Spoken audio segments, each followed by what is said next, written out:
20واں پارہ سورۃ النمل آیت نمبر 87 اعوذ باللہ من الشیطان الرجیم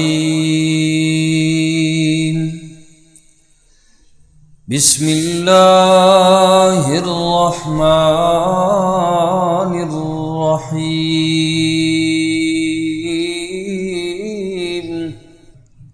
وَيَوْمَ يُنفَخُ فِي الصُّورِ،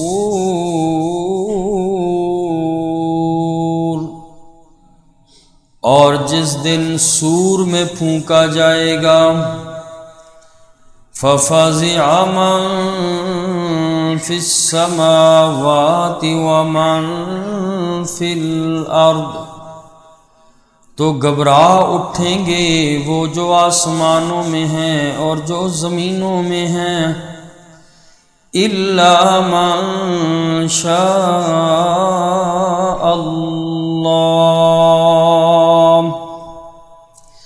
سوائے اس کے جسے اللہ چاہے، وَكُلٌّ أَتَوْهُ دَاخِرِينَ،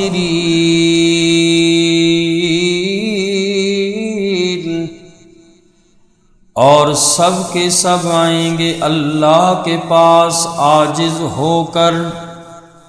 اس سے پہلی آیات پاک میں اللہ کریم نے اپنی نشانیوں میں، قدرت کی نشانیوں میں غور کرنے کی دعوت دی کہ ذرا دیکھو، میں نے رات کو بنایا، میں نے دن کو بنایا، ان فی ذلک لآیات لقوم یؤمنون، ایمان والے لوگوں کے لیے جو ایمان لائیں تو ان میں بڑی نشانیاں دیکھ کر عبرت حاصل کر سکتے ہیں۔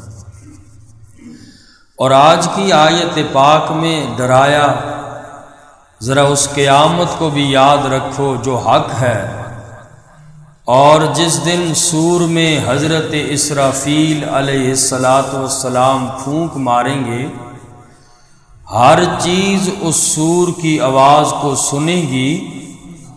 جمہور محدثین کے نزدیک یہ سور 2 دفعہ پھونکا جائے گا۔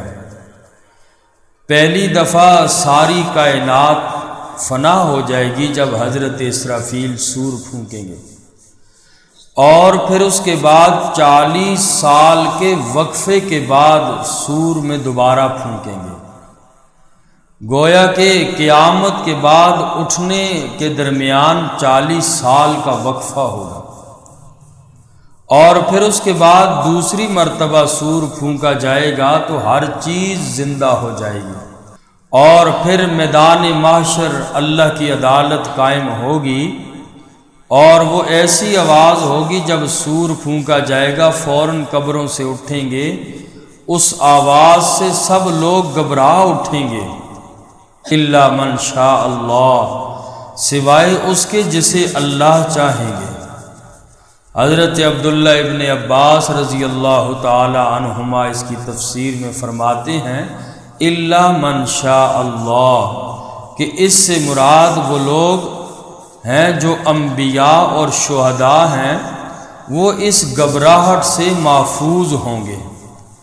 دعا فرمائیں کہ اللہ تبارک و تعالی ہمیں بھی اس دن کی گھبراہٹ اور پریشانیوں سے اللہ محفوظ فرمائے، اور فرمایا کہ پھر اللہ کریم کے ہاں سب کے سب لوگ جمع ہو جائیں گے، اللہ کی عدالت میں حاضری ہوگی، اور سارے لوگ عاجزی اور انکساری اور خاموشی سے جمع ہوں گے۔ اتنے بڑے انسانوں کا مجمع ہوگا، قرآن نے فرمایا فَلَا تَسْمَعُ إِلَّا ہَمْسًا، نہیں سنے گا تو بات بھی مگر ہلکی سی، تھوڑی سی بات آئے گی، سمجھ آئے گی، تھوڑی سی آواز آئے گی، اور دنیا میں اگر چند لوگ اکٹھے جمع ہو جائیں تو کتنا شور مچ جاتا ہے، اور یہاں پوری انسانیت سیدنا حضرت آدم علیہ السلام سے لے کر قیامت تک ہر انسان کی حاضری ہوگی، جنات کی حاضری ہوگی، مجال ہے کوئی بول سکے؟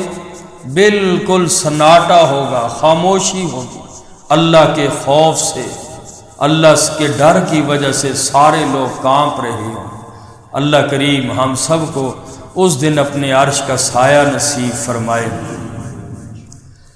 اور پھر آگے مزید اگلی آیت میں فرمایا پہاڑوں کو دیکھو گے اور پہاڑ بالکل ساکن نظر آئیں گے۔ گمان کرے گا بندہ کہ یہ بالکل ساکن ہیں، حالانکہ وہ بادلوں کی چال چل رہے ہوں گے۔ جس طرح بادل فضا میں تیر رہے ہوتے ہیں، اسی طرح پہاڑ بھی کل قیامت کے دن اڑ رہے ہوں گے تنکوں کی طرح۔ وَبُسَّتِ الْجِبَالُ بَسًّا فَكَانَتْ هَبَاءً مُنبَثًّا، ریزہ ریزہ کر دیے جائیں گے پہاڑ، ذرات کی طرح منتشر ہو جائیں گے۔ اور جب تک کائنات کا وجود ہے، اللہ نے جو نظام بنایا یہ نظام قائم بھی ہے اور مستحکم بھی ہے۔ آپ آسمان کو دیکھیں، پرانا نہیں ہوا، کوئی دراڑ نہیں پڑی۔ جب قیامت برپا ہوگی تو ان میں سے کوئی چیز بھی قائم نہیں رہے گی، سارا نظام ختم ہو جائے گا۔ اور دنیا یہ جو زمین ہے بالکل سیدھی ہو جائے گی، کوئی جگہ پہ آپ کو نشیب و فراز نظر نہیں آئے گی۔ جیسے ابھی پہاڑ ہیں، گہرائیاں ہیں، کھائیاں ہیں، یہ زمین ساری بالکل برابر ہو جائے گی۔ اور اللہ تبارک و تعالی ہمیں بھی اس دن کی تیاری کی حقیقی معنوں میں توفیق نصیب فرمائے۔ جو ہم غفلت کی زندگی گزار رہے ہیں، آخرت اور قبر یاد نہیں ہے، اللہ رب کائنات ہمیں قرآن کی برکت کی وجہ سے، اس مجمع کی برکت کی وجہ سے اللہ ہم سب کو حقیقی معنوں میں آخرت کی تیاری کی توفیق نصیب فرمائے۔ فرمایا وَيَوْمَ يُنفَخُ فِي الصُّورِ، اور جس دن سور میں پھونکا جائے گا، فَفَزِعَ مَن فِي السَّمَاوَاتِ وَمَن فِي الْأَرْضِ، تو گھبرا اٹھیں گے وہ جو آسمانوں میں ہیں اور جو زمین میں ہیں، إِلَّا مَن شَاءَ اللَّهُ، سوائے اس کے جسے اللہ چاہے۔ وَكُلٌّ أَتَوْهُ دَاخِرِينَ،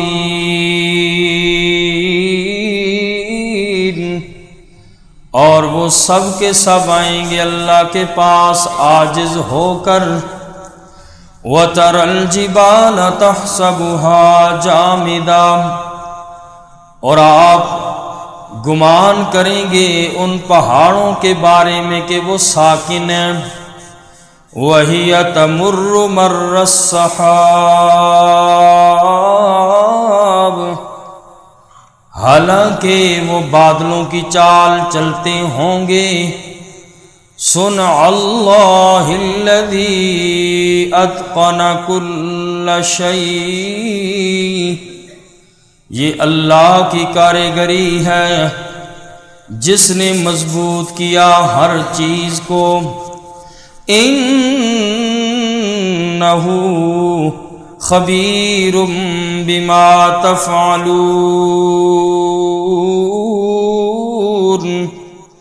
بے شک وہ اللہ کریم باخبر ہیں ان کاموں سے جو تم عمل کرتے ہو۔ مَن جَاءَ بِالْحَسَنَةِ، جو آدمی نیکی لے کر آیا، فَلَهُ خَيْرٌ مِّنْهَا، اس کے لیے اس نیکی سے بہتر بدلہ ہوگا۔ وَهُمْ مِنْ فَزَعٍ يَوْمَئِذٍ آمِنُونَ، اور وہ اس دن کی گھبراہٹ سے امن میں ہوں گے۔ وَمَن جَاءَ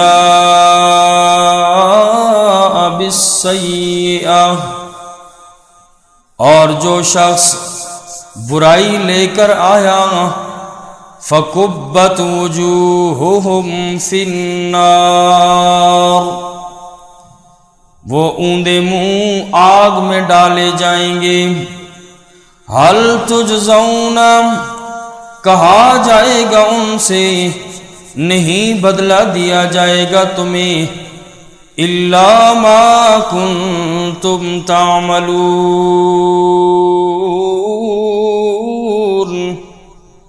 مگر وہ جو تم کیا کرتے تھے۔ اللہ تبارک و تعالی کے ہاں نیکی کا اجر کم سے کم 10 گنا ہے۔ من جاء بالحسنۃ فلہ خیر منہا، جو بندہ ایک نیکی کرتا ہے تو اس کے لیے اس نیکی سے بہتر بدلہ دیا جاتا ہے، اور نیکی کا کم سے کم جو بندہ ایک نیکی کرے تو کم سے کم اللہ کے ہاں اس بندے کو بدلہ 10 گنا دیا جاتا ہے۔ من جاء بالحسنۃ فلہ عشر امثالھا، سورۃ الانعام آیت نمبر 161 میں اللہ پاک نے فرمایا من جاء بالحسنۃ فلہ عشر امثالھا، جو آدمی ایک نیکی کرے گا تو اس کے لیے ایک نیکی کا اجر 10 گنا ہے۔ اللہ کریم کتنے رحیم ہیں، اپنے بندوں پہ رب کتنی شفقت کرتے ہیں۔ ایک نیکی کرو گے تو 10 کا ثواب ملے گا، اللہ اکبر۔ ایک گناہ کرو گے گناہ ایک ہی دیا جائے گا، 10 گناہ نہیں ہوں گے۔ اللہ کی کتنی کرم نوازیاں ہیں، اللہ ہمیں قدردانی کی توفیق نصیب فرمائے۔ اور جو گناہ ایک کیا ایک ہی لکھا جائے گا، اور اگر توبہ کر لی، بندے کا حق مارا تھا تو وہ ادا کر دیا تو وہ بھی معاف ہو جاتا ہے۔ تو اللہ تبارک و تعالی توبہ کرنے پر خوش بھی بہت ہوتے ہیں۔ اور بخاری شریف کی اسی طریق سے روایت ہے، حضرت عبداللہ ابن عباس رضی اللہ تعالی عنہما فرماتے ہیں کہ اللہ پاک نے یہ لکھ دیا ہے جو بندہ ایک نیکی کا ارادہ کرے اور پھر اس سے وہ نیکی نہ ہوئی تو اللہ تعالیٰ اس پر بھی بندے کو نیکی عطا فرماتے ہیں۔ ایک بندے نے ارادہ کر لیا ہے نیکی کروں گا، یہ کام کروں گا، لیکن اس سے ہو نہیں سکی، اللہ نیکی کے ارادے پر بھی، یہ بخاری شریف کی روایت ہے، اللہ نیکی کے ارادے پر بھی اپنے بندے کو محروم نہیں کرتے، بلکہ اس پر بھی ایک نیکی اللہ عطا فرماتے ہیں۔ اور اگر ارادہ کرنے کے بعد بندے نے نیکی کر لی تو اللہ تعالیٰ کم سے کم تو 10 نیکیاں ملیں گی۔ یہ آگے ہر بندے کا اخلاص ہے، جس کا جتنا اخلاص ہوگا اسے اجر بھی اتنا ہی زیادہ ملے گا۔ 10 نیکیوں سے لے کر 700 گنا تک اللہ تعالیٰ ایک نیکی کا اجر بڑھاتے ہیں، جتنا اخلاص ہوگا۔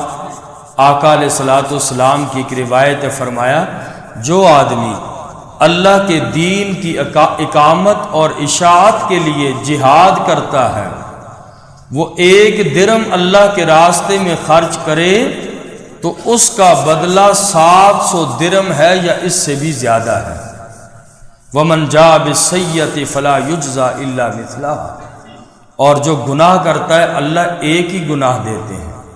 تو کتنی بڑی بات ہے کہ جس بندے کا اخلاص بھی ہو تو اس بندے کا جتنا اخلاص ہوگا، کسی کو ایک نیکی کرنے پر 10 نیکیاں، کسی کو 100 ملتی ہیں، کسی کو 500 ملتی ہیں، کسی کو 700، کسی کو 700 سے بھی زیادہ، جو اللہ کی رضا کے لیے کی جاتی ہے، اللہ کریم ایک نیکی کا اجر اتنا بڑھا دیتے ہیں۔ تو حدیث پاک بیان کی کہ اگر انسان نیکی کا ارادہ کرے پھر نیکی کر نہیں سکا، اللہ نیکی پر بھی اجر دیتے ہیں، اس نیکی کے ارادے پر بھی اجر ہے۔ اور اگر انسان برائی کا ارادہ کرے، کسی گناہ کا ارادہ کرے اور پھر اس بندے نے گناہ کیا نہیں ہے عملی طور پر اور خوف خدا دل میں آیا چھوڑ دیا، تو اب اس کو اس پر بھی نیکی ملتی ہے۔ گناہ کا دل کے اندر وسوسہ آیا یا اس نے ارادہ کیا میں گناہ کروں گا، پھر عملی طور پر گناہ نہیں کیا، اللہ کے خوف سے چھوڑ دیا، تو اللہ تعالیٰ اس گناہ کے چھوڑنے پر بھی اس آدمی کو اجر دے دیتے ہیں۔ اور اگر جو آدمی عملاً گناہ کر بھی لے تو اللہ تعالیٰ تب بھی ایک ہی گناہ فرشتوں کو کہتے ہیں اس کا ایک ہی گناہ لکھو۔ اب اللہ کی طرف سے کتنا بڑا انعام ہے ہمارے لیے، اللہ تعالیٰ ہم سب کو نیکیوں کی توفیق نصیب فرمائے، گناہوں والی زندگی سے اللہ ہم سب کی حفاظت فرمائے۔ تو خلوص نیت میں اخلاص اور اعمال کے اعتبار سے انسان کو 10 نیکیوں سے بھی زیادہ اجر ملتا ہے، اور بلکہ 700 تک، بلکہ فرمایا واللہ یضاعف لمن یشاء، اللہ جس کے لیے چاہتا ہے جتنا اخلاص ریا سے پاک ہوگا اللہ اتنا ہی اجر اس کو دیں گے۔ تو نیکی کی قبولیت کی شرط کیا ہے؟ ایک تو ایمان لانا۔ اگر بندے کے پاس ایمان نہیں ہے، کافر کی کوئی نیکی اللہ کے ہاں قبول نہیں ہے۔ ایمان پہلی شرط ہے ان سارے اجر و ثواب کمانے کے لیے، ایمان پہلی شرط۔ دوسری شرط اخلاص ہے، اگر ریاکاری ہوئی تو سب کچھ ختم ہے، بلکہ ایسے ریاکار کو تو سب سے پہلے جہنم میں ڈالا جائے گا۔ اللہ تعالی ہمیں اخلاص کی دولت نصیب فرمائے۔ اور تیسری جو شرط ہے نیکی کی قبولیت کی، وہ ہے اتباع سنت۔ نیکی تو کر رہے ہیں لیکن آقا علیہ السلام کا طریقہ ہے، نیکی قبول ہے۔ اگر آقا علیہ السلام کا طریقہ نہیں ہے، کتنی بڑی ہی نیکی کیوں نہ ہو قبول ہی نہیں ہے، وہ اللہ کے ہاں قبول نہیں ہے۔ اگر سنت کے مطابق نہیں، شریعت سے ثابت نہیں، وہ نیکی اللہ کے ہاں قبول نہیں ہے۔ اس کی کئی مثالیں ہیں، ایک مثال عرض کرتا ہوں۔ حضرت سیدنا علی المرتضیٰ رضی اللہ تعالی عنہ کی عید کا دن تھا۔ حضرت سیدنا علی المرتضیٰ رضی اللہ تعالی عنہ عیدگاہ پہنچے تو دیکھا کہ ایک صوفی قسم کا آدمی نماز پڑھ رہا ہے۔ حضرت سیدنا علی المرتضیٰ رضی اللہ تعالی عنہ نے خادم کو بھیجا اور فرمایا اسے کہو کہ نماز نہ پڑھے، عید والے دن عید کے علاوہ کوئی نماز جائز نہیں ہے، آپ مسجد میں یا عیدگاہ میں آ کر اشراق بھی نہیں پڑھ سکتے، کوئی نوافل آپ نہیں پڑھ سکتے، اور اشراق تک جب نہیں پڑھ سکتے تو وہ بندہ پڑھ رہا تھا۔ حضرت سیدنا علی المرتضیٰ رضی اللہ تعالی عنہ نے خادم کے ذریعے اس کو منع بھی کیا، لیکن وہ بندہ منع نہ ہوا، باز نہ آیا۔ تو حضرت سیدنا علی المرتضیٰ رضی اللہ تعالی عنہ نے خود دیکھا کہ یہ تو باز نہیں آ رہا، خود اٹھے حضرت سیدنا علی المرتضیٰ رضی اللہ تعالی عنہ، اس کے قریب گئے، اس کے کندھے کو پکڑ کے جھنجھوڑا، فرمایا سنتے نہیں تم عید کے دن نفل نہیں ہوا کرتے؟ تو اس بندے نے آگے سے جواب دیا امیر المؤمنین میں عبادت ہی تو کر رہا ہوں، میں کون سا گناہ کر رہا ہوں کہ آپ مجھے منع کر رہے ہیں؟ تو حضرت سیدنا علی المرتضیٰ رضی اللہ تعالی عنہ نے فرمایا تم عبادت نہیں گناہ کر رہے ہو۔ اب دیکھیں کتنی سخت بات، آج اگر ہم اپنے معاشرے میں دیکھیں یہ جو بدعات ہیں، رسومات ہیں، یہ بھی یہی کہتے ہیں ہم کون سا گناہ کر رہے ہیں۔ تو حضرت سیدنا علی المرتضیٰ رضی اللہ تعالی عنہ نے فرمایا کہ تم عبادت نہیں گناہ کر رہے ہو، ہم نے رسول اللہ صلی اللہ علیہ وسلم کا زمانہ پایا، ہم آقا علیہ السلام کے قریب رہے، انہوں نے عید سے پہلے نفل سے منع کیا ہے، منع فرمایا ہے، تو پھر یہ عبادت نہیں ہو سکتی، تو دو نہیں تو 1000 نفل بھی پڑھ، یہ گناہ تو ہوگا، اس میں نیکی نہیں ہے۔ تو جس نیکی پر آقا علیہ السلام کی مہر نہ ہو، اتباع سنت میں نہ کی جائے، اپنی طرف سے لاکھ باتیں کرو، وہ عبادت نہیں ہے۔ اور اتنے اس کے علاوہ بھی اور کتنے واقعات احادیث پاک میں ایسے ہیں جن سے عبادتوں سے منع کیا گیا، وہ وجہ یہی ہے شریعت سے ثابت نہیں ہے۔ جب نہیں ہے تو بھائی اس کو عبادت نہ سمجھو، عبادت نہیں ہے، ہم تو خوش ہیں۔ بدعتی آدمی کو اسی وجہ سے تو بڑی سخت وعیدیں آئی ہیں، بدعت والا آدمی مصیبت اس کے لیے یہ ہے وہ اس کو گناہ نہیں سمجھتا.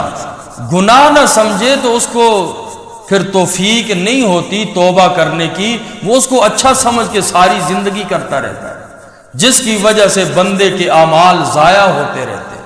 اپنی جگہ خوش رہتا ہے میں تو بڑے اعمال کر رہا ہوں. اس لیے فرمایا عبادت نیکی وہی ہے جس میں اتباع سنت ہے. تو یہ نیکی کے لیے 3 شرائط ہیں. ایک یہ ہے ایمان شرط ہے، دوسری تب قبول ہوگی جب اخلاص ہوگا، تیسری تب قبول ہوگی کہ جب اتباع سنت ہوگی. آقا علیہ السلام کی مور نہیں لگی ہوئی، چاہے جتنا بڑا آدمی اس کو دین کوئی بنا نہیں سکتا. دین شریعت کامل ہو چکی ہے. اب دین اگر بنائے گا تو وہ مردود ہوگی چاہے وہ جتنے اچھے کام ہی کیوں نہ کرے. اب ایک بندہ کہے میں شاہ کے 5 فرض پڑھوں گا، بھائی تو کہاں، سارے بندے کہتے ہیں ہوتے ہی نہیں ہیں. بھائی کیوں نہیں ہوتی؟ 5ویں رکعت میں اس نے کوئی گالیاں تو نہیں دی ہیں، کوئی برا کام تو نہیں کیا، اور اس نے سورہ فاتحہ پڑھی، تسبیحات پڑھی، یہی کام ہی تو اس نے زیادہ کیے ہیں. لیکن آپ لوگ کہتے ہو آقا سے 4 ہی ثابت ہے، تو بھائی 4 جو پڑھے گا وہی قبول ہے، 5 کیا 10 بھی پڑھے تو قبول نہیں، عذاب ملے گا ان چیزوں پر. اللہ ہم سب کو عمل کی توفیق نصیب ہے. الحمدللہ رب العالمین والعاقبۃ للمتقین. ربنا تقبل منا انک انت السمیع العلیم وتب علینا انک انت التواب الرحیم برحمتک.